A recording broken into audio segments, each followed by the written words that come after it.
غنشوفوا في هذا الفيديو هذا 30 مدرب متاحين حاليا بشكل مجاني وما كيضربوا حتى شي فرقه.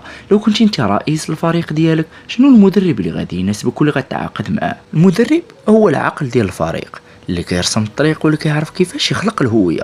المدرب ماشي غير شخص كيعطي التعليمات فقط، هو القائد وهو النفس، هو اللي كيعرف يغير الماتش من لقطه واحده.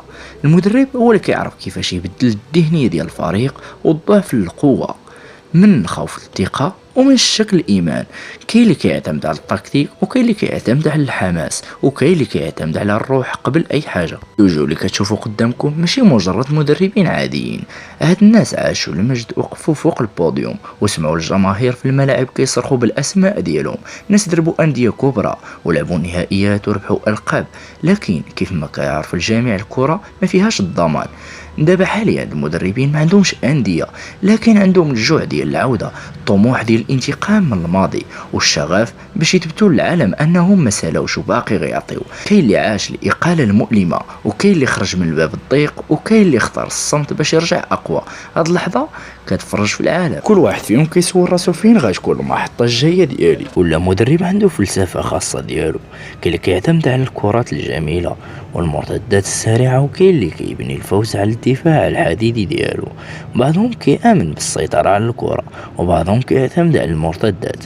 كل واحد عنده بصمه ديالو الخاصه في الميدان. هاد المدربين ماشي عاطلين لانهم ضعفاء، بالعكس هما كيختاروا الوقت المناسب باش يرجعوا فيه، وكيقلبوا على المشروع اللي كيستاهل الاسماء ديالهم. فريق يكون عنده طموح حقيقي، ماشي غير اسم في القائمه فقط. كاين اللي كيتسنى فرصه باش يدرب شي منتخب، وكاين اللي باغي يرجع باش يدرب في اوروبا، وكاين اللي باغي يعيش تجربه جديده في بلاد مختلفه. ولكن كيبقى الهدف ديالهم واحد، هو الرجوع للملاعب والعوده للاضواء. الكره الحديثه ما كترحمش، نهار تكون مزيان في القمه راه الكل كيضرب الاسم ديالك، ولكن نهار كتضعف ولا كتكون ناقص ما كيعقل عليك حتى شي واحد.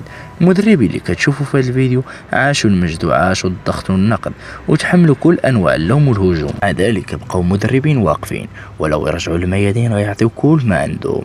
تخيل معايا انت كرئيس وعندك فريق ديالك، وهذا الفريق كيمر من واحد الازمه ونتائج ضعيفه، والجمهور مقلق منك، وقدامك هاد اللائحه وهاد الوجوه اللي كتشوف في هاد الفيديو، مدربين عالميين وجاهزين يخدموا من دابا ومجانا. شكون غتختار فيهم؟